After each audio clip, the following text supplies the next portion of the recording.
అద్భుతమైన రుచితో అండి నెయ్యి తెరిసెలు ఈ సంక్రాంతికి ఎలా తయారు చేసుకోవాలో చూపిస్తాను. 1 కేజీకి 2.5 బియ్యం పోయాలి.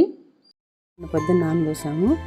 ఇవి రాత్రిపూట మళ్ళీ నీళ్ళు మార్చాలన్నమాట. ఇవి కూడా మళ్ళీ కడిగి ఇప్పుడు బయట మర దగ్గర పట్టిస్తాను. కడిగేసేసి ఆరబోసి నానబెట్టుకోవాలి. బియ్యాన్ని ఉండే కానీ పోయేసుకొని ఇలా బియ్యాన్ని చక్క క్లాత్ మీద ఆరబెట్టేసుకోవాలి.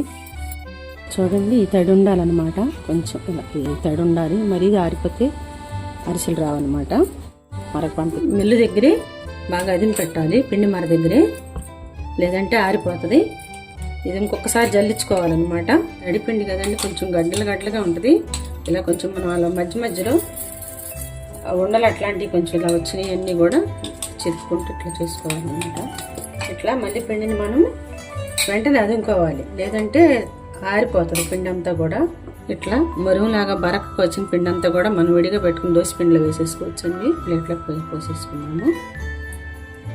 ఇది కేజీ బెల్లం అండి. ఈ బెల్లానికి 1 గ్లాస్ వాటర్ పోస్తున్నాను. కరుగుతూ ఉంటుంది లోపు మనం పిండి జల్లించుకునే లోపు. ఇలా పిండి అంతా జల్లించుకునండి రెడీగా పెట్టుకున్నాము. ఇలా ఒక తెడ్డు కానీ చెక్క కానీ ఏదో ఒక దాంతో పెట్టుకోవాలి. బెల్లం కరిగిపోయిందండి, వడకట్టేసుకున్నాము.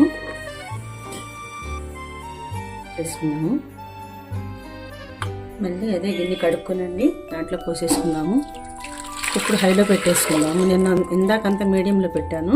పాకం వచ్చే వరకు ఈ పిండిని కవర్ చేసి ఉంచుదాము ఇంకొక బేసిన్తో, ఆరిపోకుండా. ఇది హైలో పెట్టినప్పటికీ కూడా పైకి వచ్చి పొంగిపోకుండా ఉండటానికి ఒక 2 స్పూన్లు కానీ 1 స్పూన్ కానీ నెయ్యి వేస్తే ఇంకా పైగల్లా పొంగదనమాట. ఎప్పుడైనా సరే పాకం పెద్ద గిన్నెలో వీలుగానే పెట్టుకోవాలి. పాకము కలుపుకోవటానికి తేలిగ్గా ఉంటుంది అనమాట. అట్లా నెయ్యి వేస్తే పూర్తిగా పైకల్లా వచ్చి పొంగిపోదు అనమాట. ఇంగులు మోగాలన్నమాట. పాకం వచ్చేసింది. అన్ని విరిస్తే కూడా విరిగిపోయింది. ఈ స్టేజ్లో నువ్వులు కూడా వేసేద్దాము. ఇలా కూడా కొంచెం వేసుకుంటే బాగుంటుంది. అచ్చగా నువ్వులతో కూడా చూపిస్తాను మీకు ఇప్పుడు చేసేటప్పుడు. పిండి పోసేసుకుందాము. ఈ స్టేజ్లో ఇంకా స్టవ్ ఆఫ్ చేసేసుకోవాలి. కొంచెం పోసుకుంటూ కలుపుదాము. ఎప్పుడైనా సరే అరిసెలకు ఒక 2 ఉంటే బాగుంటుందండి. పిండి పోస్తూ ఉంటారు, ఒకళ్ళు తిప్పుతూ ఉంటారు అనమాట. ఉండలు కట్టకుండా తిప్పుతూ పిండి పోసుకుంటూ ఉండాలన్నమాట. వీలైనంత వరకు వెడల్పాటి గిన్నె తీసుకోవాలి. మన పిండి కలుపుకోవటానికంతా చాలా వీలుగా ఉంటుంది. ఈ పిండి కలపటమే కష్టం అండి, మిగతా ప్రాసెస్ అంతా ఈజీయే. ఇప్పుడు కూడా ఫాస్ట్గా పోసి కలిపేసుకోవాలి, లేదంటే మనకు పిండి పట్టదు, ఆరిపోతుంది అనమాట.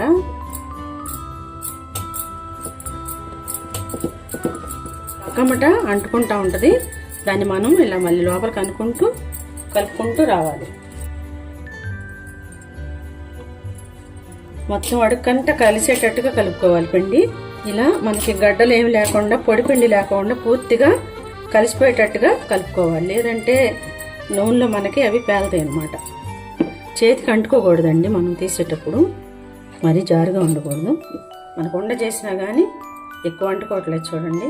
ఆరిపోయే కొద్దీ మనకి గట్టిపడుతుంది కాబట్టి ఇలా ఉండాలి కన్సిస్టెన్సీ. ఇలా అంచులు కన్నదంతా కూడా మనము ఇప్పుడే తుడిచేసుకోవాలి. తర్వాత మళ్ళీ ఆరిపోతుంది, ఆరిపోతే రాదు. ఆరిపోకుండా మూత పెట్టుకుని కొంచెం ప్లేట్లోకి తీసుకుని చేసేసుకోవటం. ఆరిపోకుండా వెంటనే మూత పెట్టుకోవాలి. మంచిగా నేతి అరిసెలు అండి వండేది ఇప్పుడు. చాలా టేస్టీగా ఉంటాయండి నేతి అరిసెలు. ఇట్లా మనం అరిసి ఒత్తుకోవటానికి ఇటు అటు చక్కున్నది రెడీగా పెట్టుకోవాలి. ఒక బళ్ళంలో పెట్టి ఈ గరిటతో మనము పిండి తీసుకుని పైన పెట్టుకుందాము. కొంచెం చేసి వేసుకోవటానికి.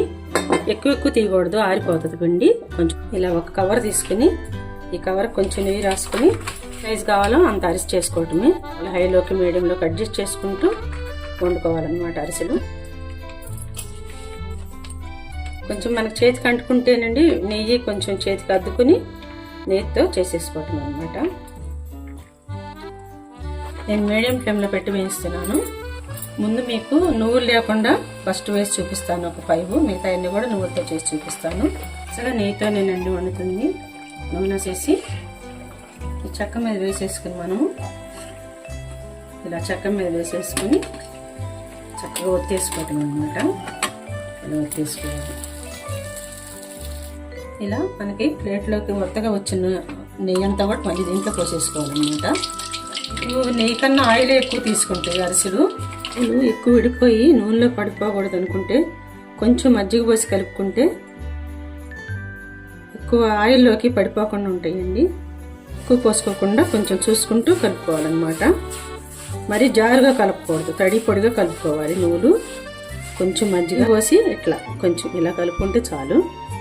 కొంచెం నువ్వుల్లో ఇలా డొల్లించాలన్నమాట. డొల్లించి మనం ఇలా చేసేసుకోవటం చాలా చాలా టేస్ట్ బాగుంటుందండి. అసలు ఆరోగ్యానికి కూడా చాలా మంచిది నువ్వులు. చూడండి ఇలా వేసేసుకోవటం. చూసారండి నువ్వుల అరిసెలు ఎంత కలర్ఫుల్గా ఉన్నాయో. నువ్వుల అరిసెలు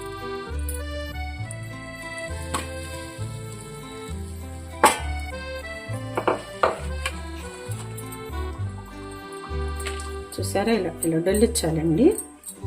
ఇలా ఇలా అన్నారంటే మొత్తం చక్కగా అన్నీ కూడా పిండి అయిపోయేదాకా కూడా మనం చేసేసుకోవటం.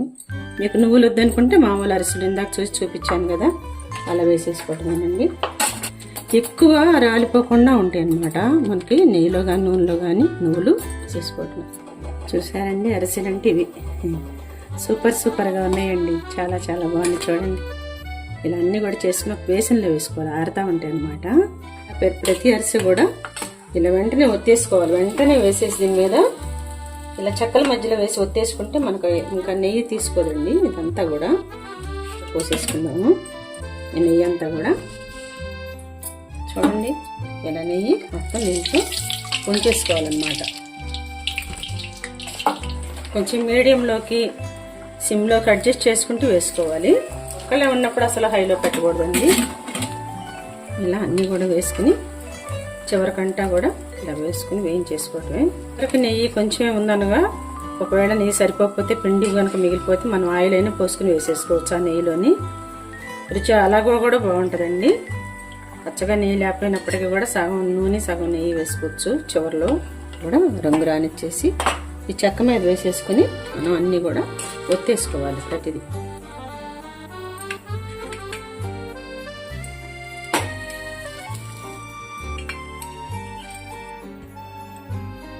చాలా చాలా టేస్టీగా ఉన్నాయి.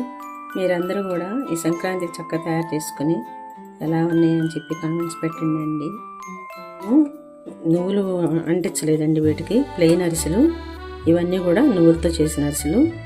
ఇవేమో చిట్టి అరిసెలు అనమాట, చిన్న చిన్న అరిసెలు అనమాట. ఇవి చిట్టి అరిసెలు చాలా చాలా రుచిగా ఉన్నాయండి. అచ్చగా నేతితో చేసినవి అనమాట. మీ అందరికి షేర్ చేయండి మీకు నచ్చితే. థ్యాంక్ యూ సో మచ్ అండి. పైన క్రిస్పీగాను లోపల చక్కగా మెత్తగా చాలా చాలా బాగున్నాయి. రుచిగా ఉన్నాయి చెప్పలేను. అద్భుతమైన రుచిలో ఉన్నాయి.